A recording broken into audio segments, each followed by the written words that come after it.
Changing your phone number on ESPN Plus is a straightforward process. Follow these steps to update your contact information easily. Step 1. Log into your account. Visit the ESPN Plus website or open the ESPN app.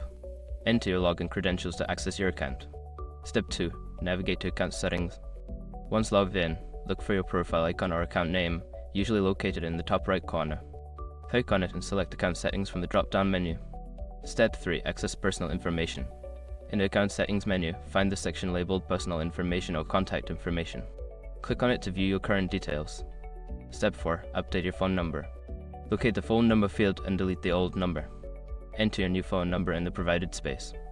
Make sure to double-check the number for accuracy. Step 5. Save changes. After entering your new phone number, look for a Save or Update button at the bottom of the page.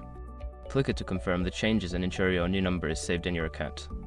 Once you've completed these steps, your phone number on ESPN Plus will be updated. If you encounter any issues, consider reaching out to ESPN Plus customer support for assistance.